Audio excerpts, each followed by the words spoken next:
Welcome to this Adult Education Senior University session, the 10 Warning Signs of Alzheimer's. Our presenter is Stephanie Laskey. Stephanie is the Program Director of the Alzheimer's Association Greater Indiana Chapter. She has a master's degree in public health and experience working in dementia care, breast cancer care, diabetes, and youth health education. Stephanie has been with the Alzheimer's Association for over 2 years and oversees a team that provides education and support to the community. Thank you so much, Stephanie, for being here with us today. Thank you so much for having me. I'm excited to come and talk to you all.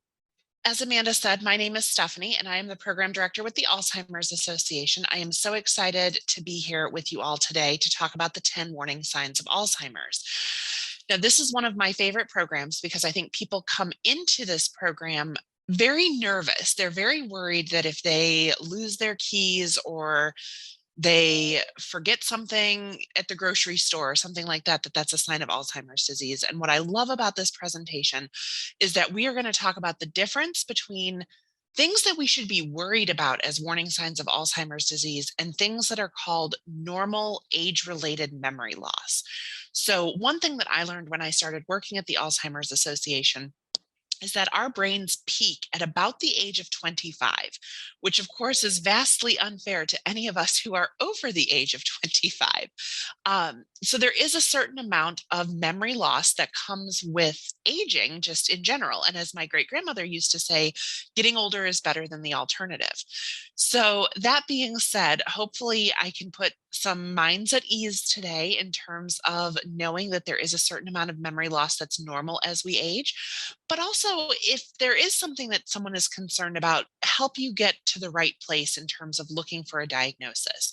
The Alzheimer's Association believes very strongly in the importance of early diagnoses. Early diagnoses for Alzheimer's and other dementias can help us access clinical trials, which would get us access to new medications earlier than the general public. They can help us live a quality life for the years that we have while we're living with dementia, and they can allow individuals to participate in their own care planning as well, while they still have the brain capacity to participate in their own legal and financial choices. So we believe very strongly in the importance of early diagnoses. Today, you're going to walk away from this presentation being able to describe normal age-related memory, thinking, or behavior changes, recognizing common warning signs of Alzheimer's disease and other dementias, discuss the tips for approaching somebody about memory concerns, explain the importance of early detection and the benefits of diagnosis, identify possible tests and assessments for the diagnostic process, and name the resources available through the Alzheimer's Association. But before we get into most of that, we're going to take a minute to meet the Garcias. Mary Garcia is a 73-year-old widow, and she lives alone. She's a retired teacher who has always meticulously cared for her home. Her daughter, Lydia, has recently been noticing the laundry pile up and junk mail and old newspapers lying about the house. So Lydia reaches out to her sister. She says, "I'm worried about Mom. She keeps losing things and the house is a mess." The sister says, "Probably normal to get a little forgetful with age." Lydia says, "But it's so unlike her. Should we worry? Let's reach out to our old neighbor, Dr. Salloway." So let's hear what Dr. Salloway had to say when the two sisters approached him. As we get older, cognitive problems become more noticeable for almost everybody, and it can vary from person to person.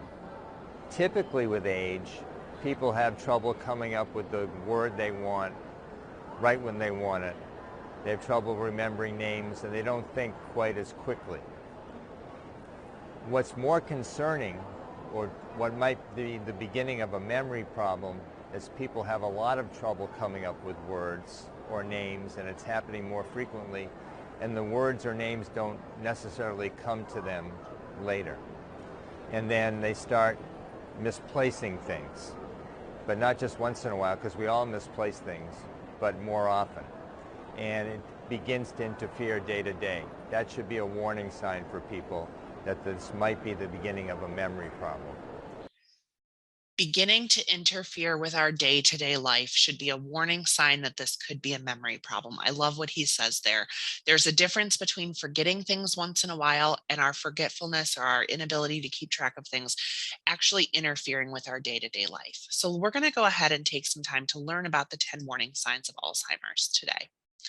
But first, we're going to talk about what is dementia and what is Alzheimer's disease. Kind of what are the differences between those two words? Dementia is the umbrella term for an individual's changes in memory, thinking, or reasoning. There are many possible causes of dementia, and Alzheimer's is the most common cause. Other causes of dementia are vascular dementia, which is marked by changes in the blood flow in the blood vessels in the brain. Dementia with Lewy bodies, identified by specific brain changes throughout the brain that include the buildup of a protein known as alpha-synuclein. And frontal temporal dementia, which is marked by brain cell loss in the front sections of the brain or the frontal lobe. Each type of dementia may have distinct characteristics to cause specific behaviors in the individual, but there is also some overlap in behaviors among the types of dementia. So I think it's really important that Dr. Snyder said dementia is this umbrella term and there's multiple types of dementia. Think of it like pain. There's pain as an overarching term, but there can be multiple causes of pain, right? There could be a broken bone, there could be an injury or sprain to our muscles, but all of that is pain. There's just different causes of it. So let's learn about what is Alzheimer's disease specifically, because it is the most common form of dementia. More than 100 years ago, Dr. Alice Alzheimer's described specific changes in the brain, what we call the formation of plaques and tangles. Now, Alzheimer's is a progressive brain disease that's marked by these key changes and is thought to impact memory, thinking, and behavior. The brain has three main parts: the cerebrum, the cerebellum, and the brainstem. Each one plays a role in how the body functions. The cerebrum fills up most of your skull. It is part of the brain most involved in remembering, problem solving, thinking, and even feelings. There are about 100 billion nerve cells or neurons throughout the brain that transmit messages in order for us to create memories, feelings, and thoughts. Alzheimer's disease causes nerve cells to die, which leads to the brain tissue loss, or what we call shrinkage, and causes loss of function and communication between cells. These changes can cause the symptoms of Alzheimer's disease, such as memory loss, problems with thinking, planning, behavioral issues, and even at the end stages, problems with swallowing. So Alzheimer's disease is the most common form of dementia, and it's characterized by these plaques and tangles, which are buildups of different proteins in the brain, and then by the brain shrinkage itself. So why is it so important to know the 10 signs? Why are you all here today? It's important to know what the warning signs of Alzheimer's are and to be on the lookout. We know that we change over time, and the warning signs of Alzheimer's can be warning signs of a number of things, but when you see those in yourself or in someone you care about, it's important to check it out, to consult with a doctor, to find out what you're dealing with. I love what she said there. The warning signs of dementia can be warning signs of other things.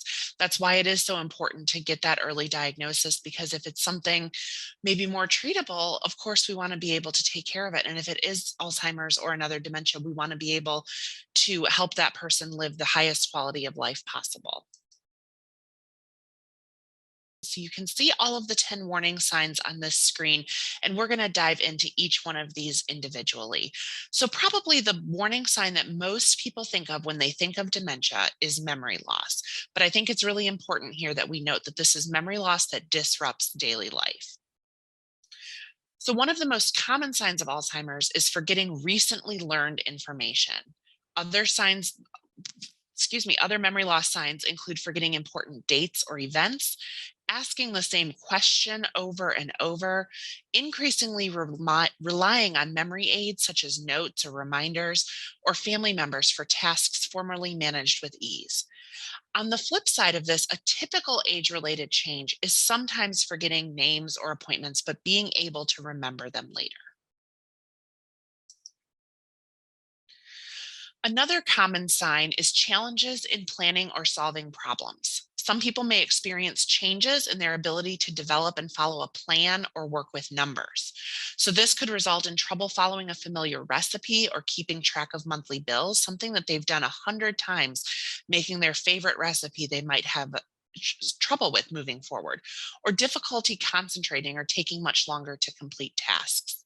A typical age related change is making occasional errors when managing finances or household bills. So, what we get concerned about is somebody who's always managed their checkbook down to the penny, starting to make mistakes with their finances or bills. Or again, somebody who has made this recipe 100 times, starting to have trouble following that recipe or keeping track of measurements and ingredients, or taking a lot longer to do the thing than they're used to do. We're going to meet John here and see what a sign for John was, because he's living with dementia. I was probably spending 4 to 5 times more time preparing for something than I did, say, 5 or 10 years ago, because of I would lose my thought, I'd lose my focus, I'd get anxious, I wouldn't get to sleep. I was thinking, I was in my sleep, I was thinking about what I was anxious about, which was I was trying to remember, which was I was trying to prepare, which I was trying to do. So it was really a vicious circle of, so I was able to control it a lot, so that people wouldn't see things, and there weren't things to be seen. It's what was disturbing me was what effort I had to put into to do the things I used to do more easily. So just think about that for a minute. Taking 4 to 5 times as long to do things that came very easily to him. I would certainly say that that's interfering with his daily life, right? That's different than making an occasional error, or going to the store and coming home in a hurry and forgetting to balance the checkbook right away, so you're off by $20 or something like that. That's a very different situation than taking that long to do the things that he's used to doing. Our third sign is difficulty completing familiar tasks. And we've talked about this a little bit, but there's other daily tasks that somebody might have difficulty with completing, like driving to a familiar location. Maybe it's their child's house, maybe it's their favorite movie theater, whatever the case may be. They don't know how to get there anymore. Organizing a grocery list, so being able to group things sort of in the departments that they might be in the grocery store, or even thinking about the meals that I need to plan for this week. So, what am I going to shop for at the store? And remembering the rules to a favorite game. When I was a child, my aunt's father passed away from Alzheimer's disease. And one of the first signs to us kids was he and my brother playing checkers every Thanksgiving with our family. And one year, my brother must have been 4 or 5 years old. And my brother came to the adults absolutely sobbing because Grandpa Casey was moving the checkers pieces all over the board. I mean, backwards, forwards, right, left, on the other color square, the whole thing. He wasn't following any of the rules of checkers. So this slide always reminds me a little bit of Grandpa Casey and how he lost the rules to checkers, which he had probably been playing for 70 years by that point. On the flip side of this, there's typical age-related changes around difficulty completing familiar tasks. And this would be needing help to do things that you don't do frequently. So changing the settings on a microwave, recording a television show. How many times do you need help or need to consult the user manual when you have to change the time on the microwave or the stove back and forth for daylight savings, right? That's something we only do 2 times a year. It's not something that happens very frequently. That's normal age-related memory loss, because we might need help to do something that isn't a standard habit, or even if it is something that's a habit, to need help once in a while. We're going to hear from an expert here about this difficulty completing familiar tasks. Some people have difficulty with math or with reading in a way that's unusual to them. And once again, this is a change in that person. So for example, we all know somebody who was never able to balance their checkbook, right? So that wouldn't be a warning sign for them. But if somebody who always balanced their checkbook to the penny suddenly was paying bills, the same bill over and over, and not able to balance their finances, well, that would be a sign for them. So I think that's really important to note here is the differences between people, right? Some people are just not very good at math, and that's okay. But then not being able to balance a checkbook is not a warning sign for them. Some people are avid readers, but by the time they get to the second page looking at a book, they've forgotten what happened on the first page. That would be a warning sign for that individual. Sorry, these lights in this office are motion activated, so they turn on and off as I move around. The fourth warning sign is confusion with time or place. So people living with Alzheimer's or other dementias might lose track of dates, seasons, and the passage of time. They might have trouble understanding something if it's not happening in the moment, and they might forget where they are or how they got here. I think this is also kind of a stereotypical sign that we think about when we think about dementia, is somebody not knowing what their home is, or thinking that they're not at home because they're envisioning the home of their childhood and they don't realize that this is their home now. Or, on the other hand, typical age-related memory changes would include getting confused about the day of the week, but figuring it out later. So losing track of whether it's Tuesday or Wednesday, but being able to figure it out later because your favorite TV show is on Tuesday nights and it's on tonight, or because you always have pizza on Wednesdays and tonight is pizza night and you figured out that it's Wednesday, that's very normal. My dad recently went to the doctor's office for his annual checkup, and they asked him, the cognitive screening questions, as a good doctor should in his 60s. And my dad didn't know if it was Tuesday or Wednesday and started to get a little bit concerned. And I said, Dad, you've been retired for 3 years and you were self-employed for 30 years before that. The difference between Tuesday and Wednesday has never really mattered, and you figured it out later. You knew that it was 2022. You knew that it was winter. This happened to be in January or February. You weren't wearing shorts because you thought it was summer. You had a good grasp of time. You just didn't know the specific date, so I wasn't overly concerned about that. Our fifth sign here is trouble understanding visual images and spatial relationships. And this one is really interesting because it can sometimes play out a little bit differently. We tend to think of dementia as being memory problems, but this can be trouble with balance or gait or how a person is walking. This can be having trouble reading. This can be problems judging distance and depth perception or determining color or contrast. So this could certainly cause issues with driving, and that's something that we need to be aware of and be concerned about. Typical age-related change would be vision changes related to cataracts. So if you're experiencing vision changes, it's really important to go and see a doctor so that we can determine what the cause of those vision changes is, because of course the course of treatment for dementia is going to be very different than the course of treatment for something like cataracts. Let's hear from our expert again. Alzheimer's disease is not just a disease of memory. It can affect other things too.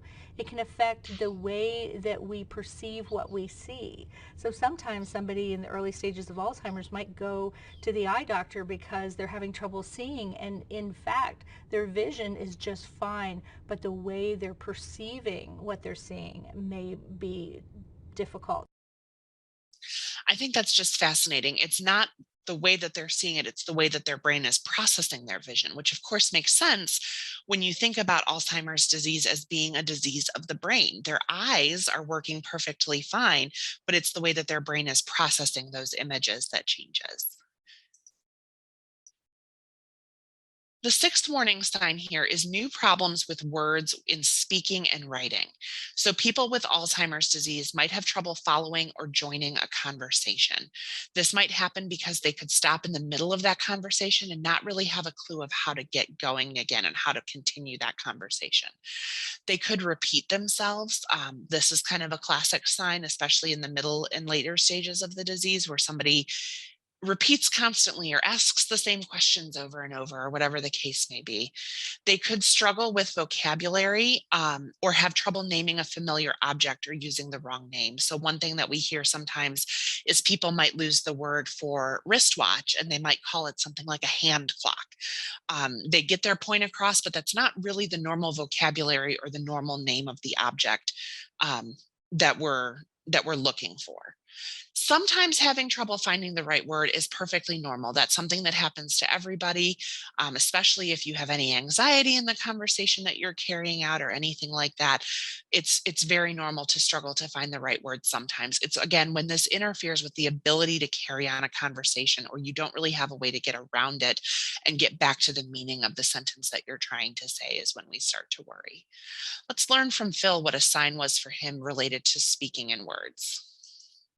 The other thing that I've increasingly been struggling with are words, which I've dealt with words my entire life, you know, as an avid reader, as a reporter, as a writer.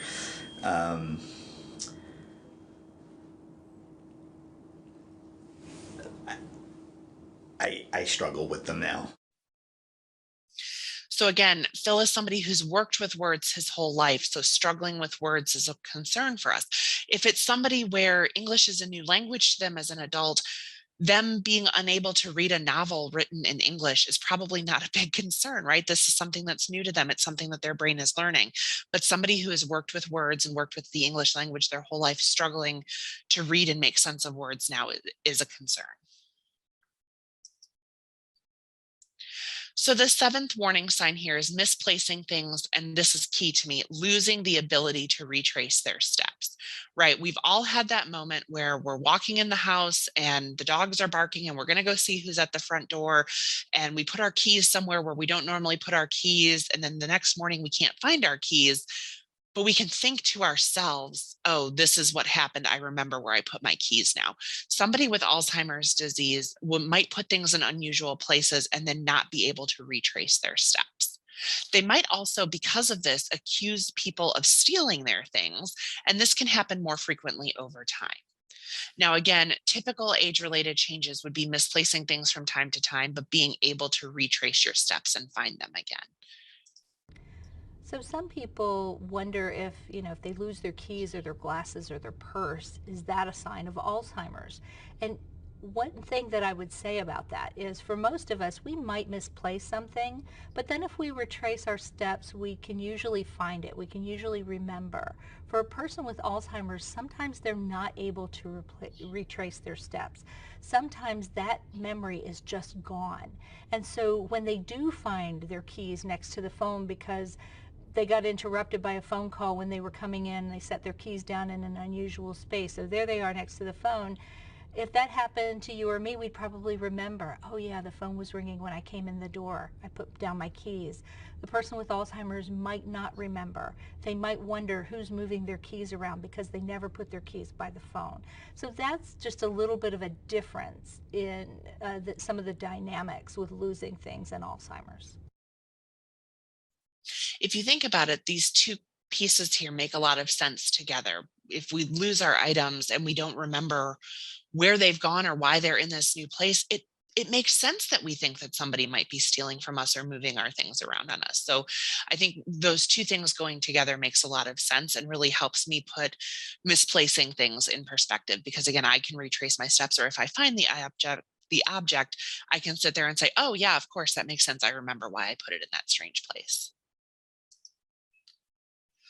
The eighth warning sign here is decreased or poor judgment. So people with Alzheimer's may experience changes in judgment or decision making. They might use poor judgment when they're dealing with money.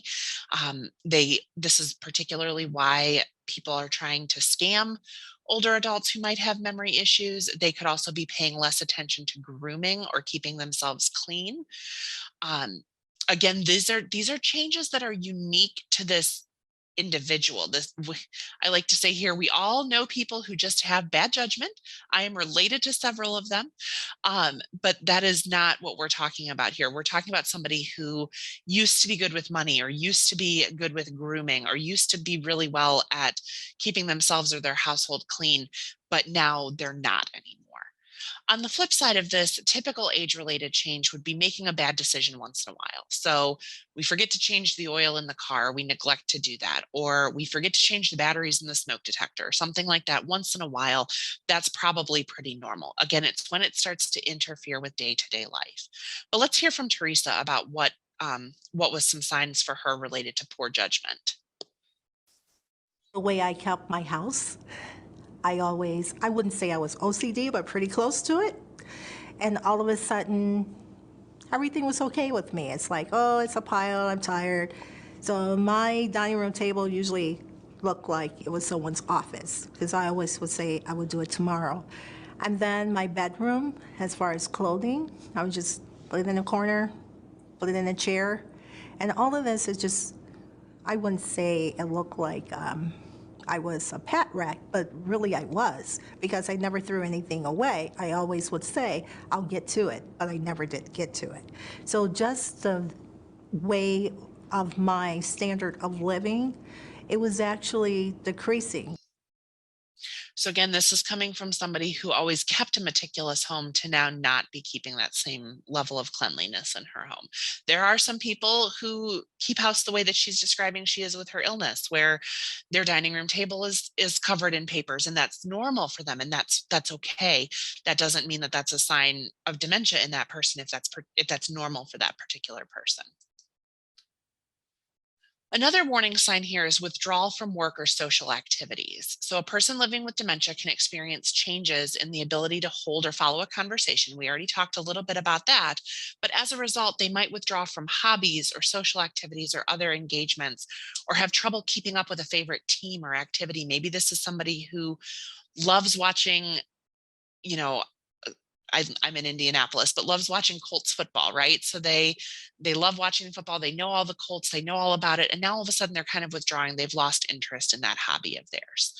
Normal age-related memory change is sometimes feeling uninterested in family or social engagements. It's okay to not always be interested in going to 14 holiday parties at the end of the year, right? Like that's a lot for anybody, and we might not always be interested in those things. But when it's something that we really care about and we've stopped caring, that's when we start to get concerned.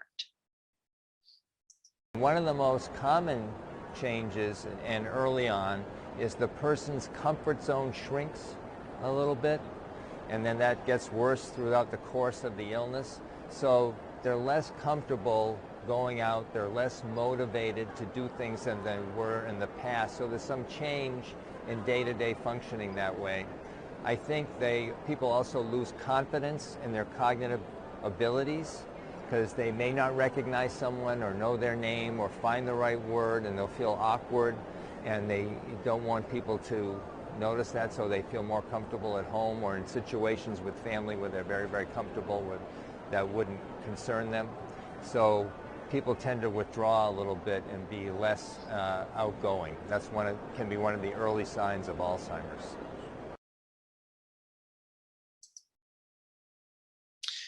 And our 10th sign here is changes in mood or personality. So people living with dementia can experience these mood and personality changes. They might become confused, suspicious, depressed, fearful, anxious. I mean, think about it. If all of these changes are happening in their brain and they're unable to, read a book, and that's something that they've enjoyed, or they've lost interest in following a football game, and that's something that they've enjoyed, of course they're going to feel depressed or fearful or anxious about what's happening in their own brain. They can easily get upset at home or with friends, or when they're being pushed out of their comfort zone. On the flip side, a typical age-related change is developing routines and wanting to do things a certain way, and kind of getting upset when that routine is disrupted, right?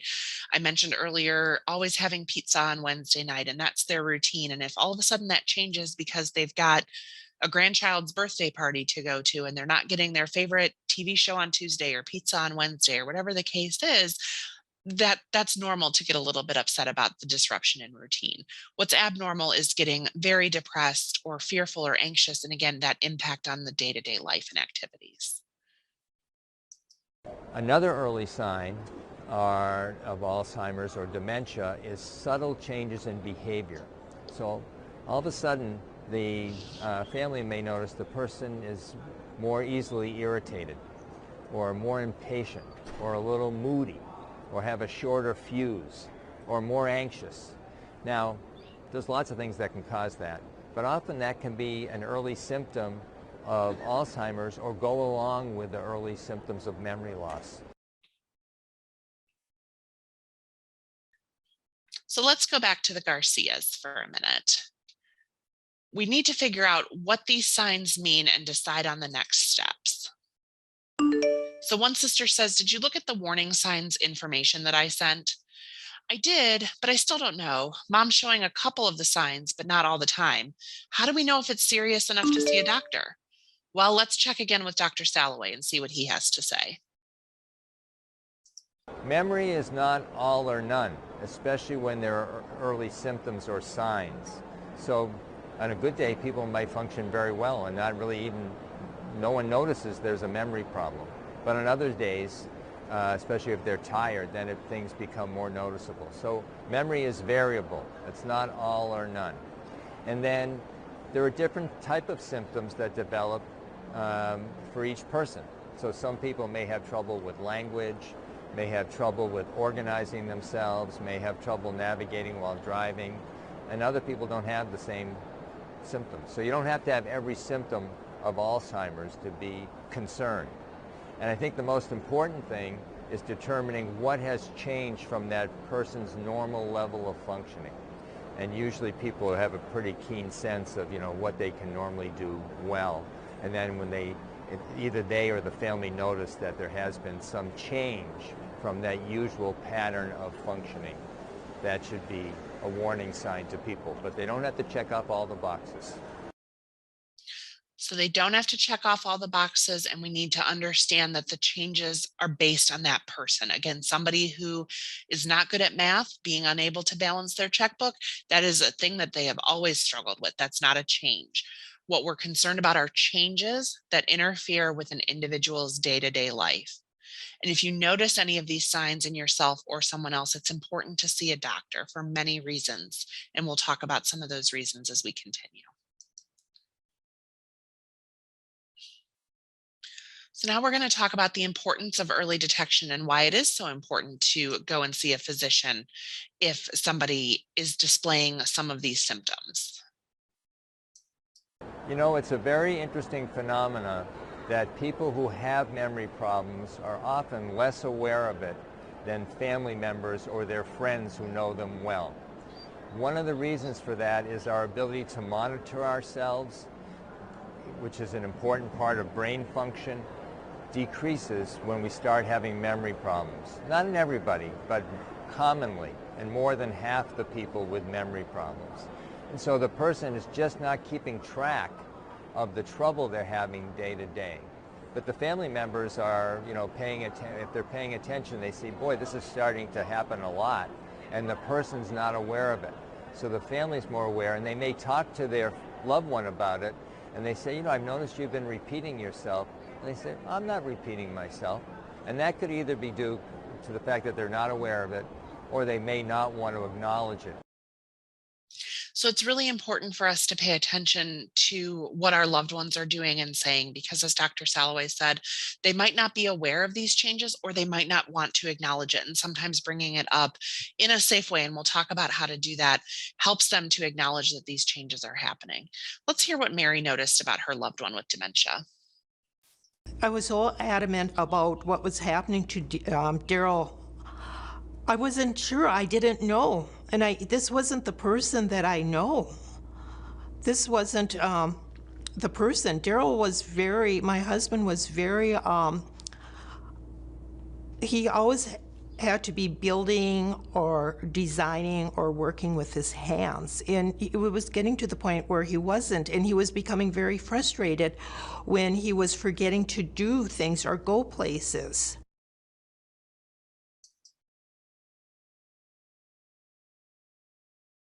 So what should you do if you notice these changes in someone, including these changes in yourself?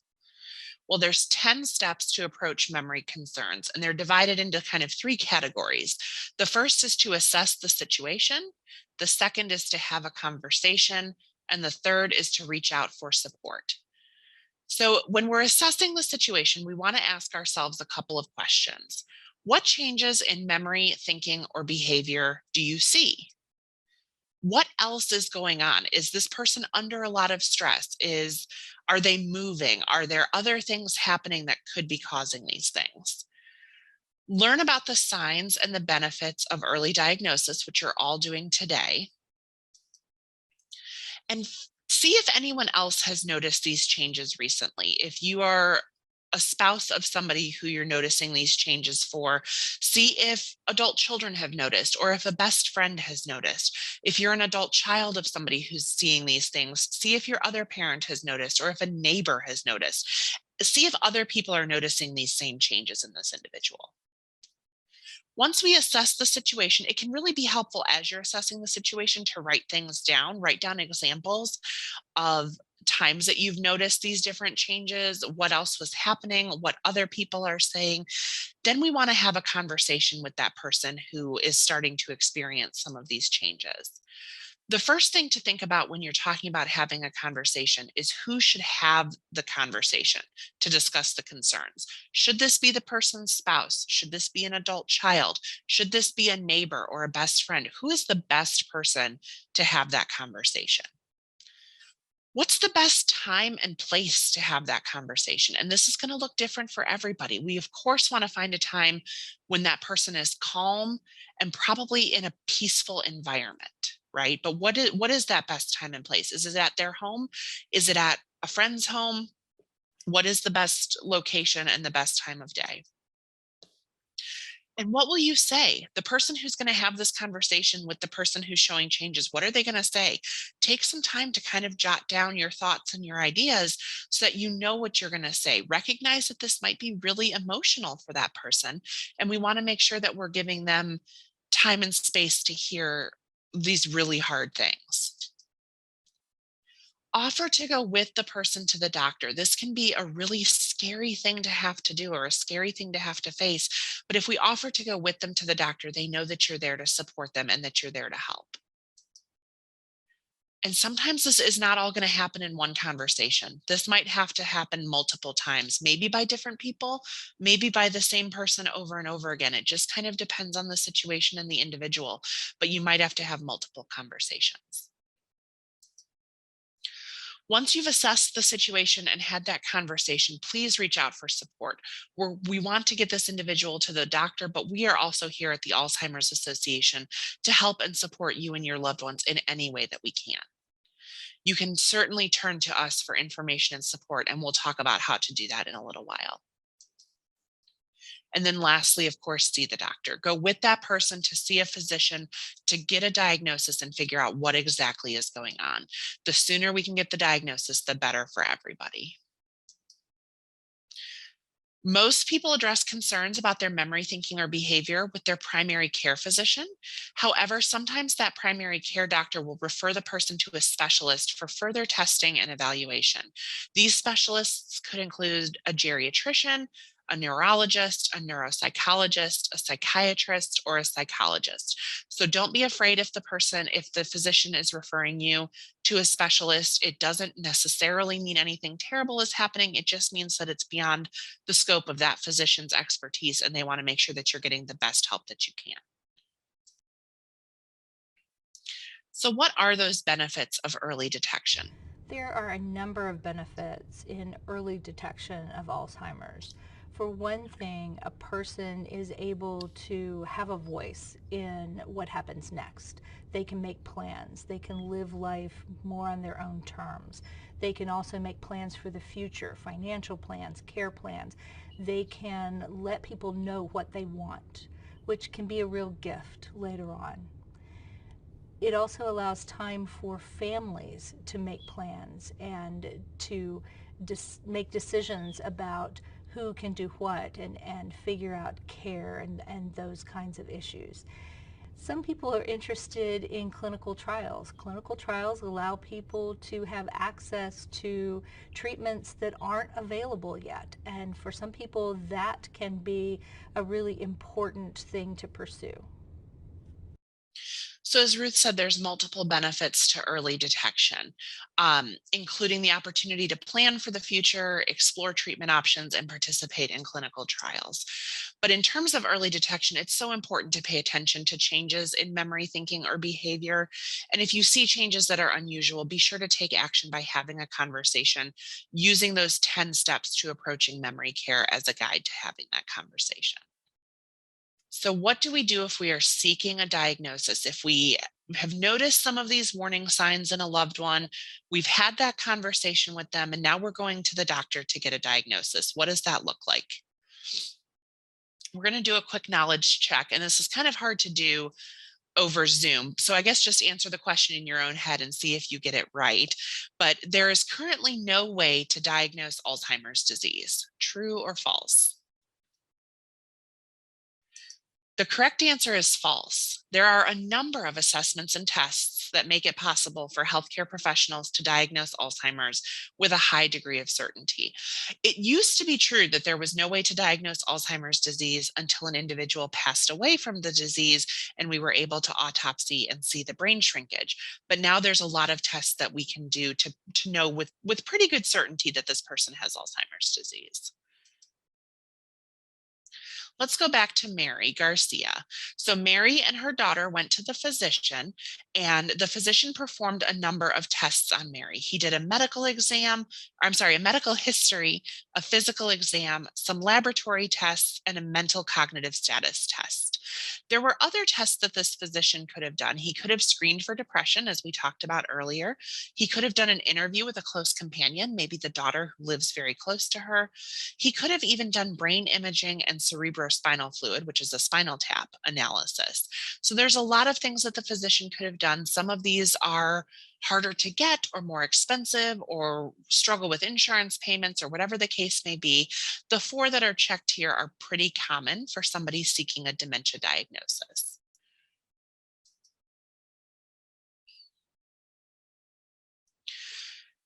Do dementia-like symptoms always result in a diagnosis of Alzheimer's or another dementia? So one sister says the appointments have been going well. Mom's handling them okay. Do we think it's really dementia?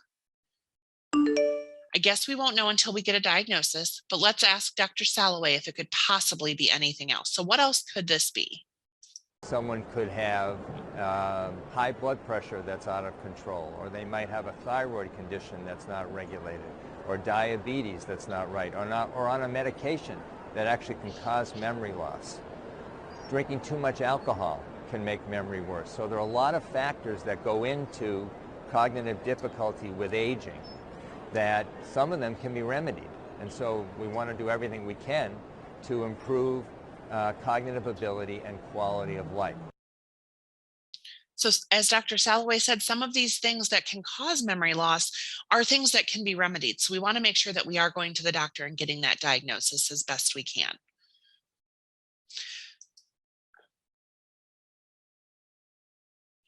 What's next when the diagnosis is Alzheimer's? So we've noticed the signs and symptoms, we've had the conversation, we've gone to the doctor, and now we've gotten a diagnosis, and that diagnosis is Alzheimer's disease. One sister says, I called, but I got your voicemail. How did it go? I'll call you later when I get home, but the diagnosis is early stage Alzheimer's. Oh no, what do we do now? Doc said the Alzheimer's Association offers free resources. Some even help people live well with the disease. We'll call soon, but I left the office with some hope. And that's really what we're here for, is to provide that support for families living with Alzheimer's disease and hopefully let people live with some hope. So when the diagnosis is Alzheimer's or any other kind of dementia, the next step should be calling the Alzheimer's Association.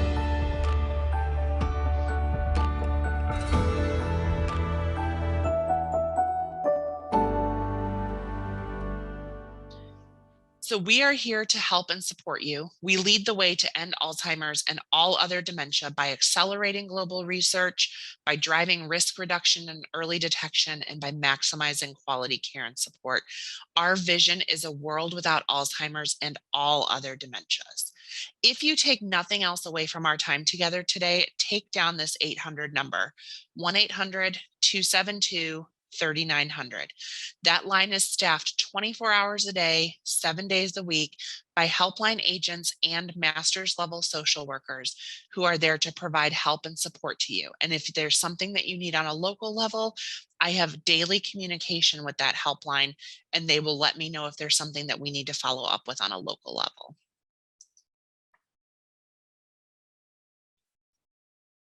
So let's learn a little bit more about that helpline. I've had a couple of phone calls that I've been able to make in to the call center when I've had a couple of quick questions that I wanted to ask. You know, there's been a couple of nights, 2 o'clock in the morning, you have questions, you have anxieties, and I was struggling dealing with them, and it's amazing. It was one of the best things I ever did, was keeping the call center on my favorites now. Just to know that there's somebody you can call who is aware of what you're going through. So again, that number is 1-800-272-3900. The staff there's always bilingual staff in English and Spanish. And then we also have a translation service that gives us access to over 200 other languages. So please reach out, like he said, 2 o'clock in the morning, whatever time it is that you're struggling with anxieties or fears, we are here to help and support you. Another phenomenal resource is our website, alz.org. When I went to the Alzheimer's Association website, which is alz.org, there I was trying to find out more about what was Alzheimer's, what really is this disease, what is younger onset Alzheimer's, what is dementia, is there a cure, how long has this been around, how many people are affected by this, where can I go for resources, where can I go for help, what do I do with this? How can I handle this? Is there more people like me out there? Is there someone that I can talk to if I need to? And there I found the support line that's 24 hours a day. And there I found where I can go for workshops, where I can go and read things and postings that people have done, where I can find out what events is happening in the Alzheimer's Association, where I can see how it's affecting people around the globe. And lastly, we are always in communities. We have a phenomenal tool called the Community Resource Finder, which is available at alz.org/CRF for Community Resource Finder. And we are here in communities just like this I am today, right? Doing presentations, providing support groups, boots on the ground in your local neighborhood.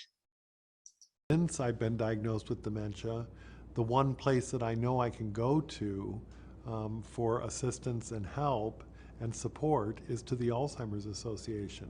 There are people there that I know by name that I can contact if I'm having a difficult time or if I'm struggling to find some resource, that they will provide that to me. So again, you don't have to go it alone if you've gotten a diagnosis, or even if you just have questions. The helpline is there for anything. Our website is there to answer any question you might have. And we are boots on the ground in your local neighborhood to do educational programs and to provide other support.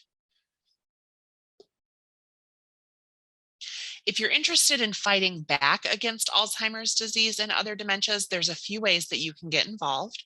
The first would be to volunteer with the Alzheimer's Association.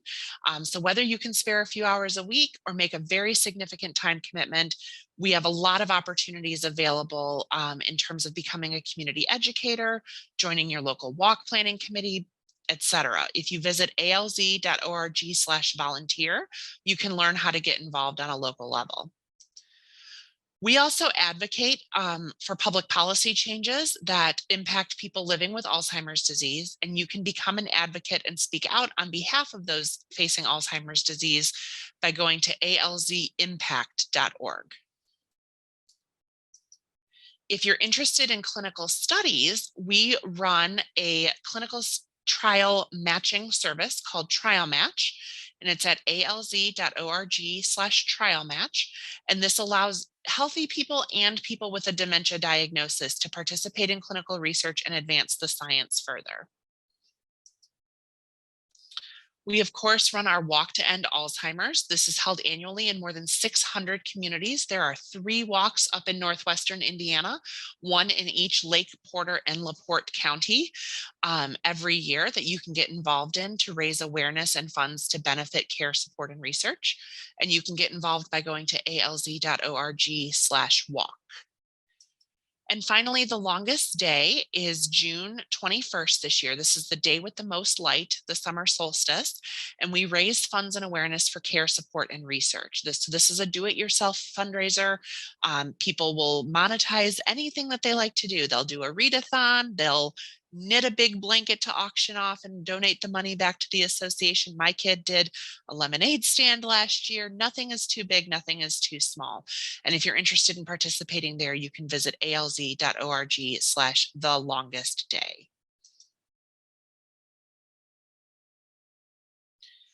I'll pause here to allow you to again take down this 800 number, but that's 800-272-3900.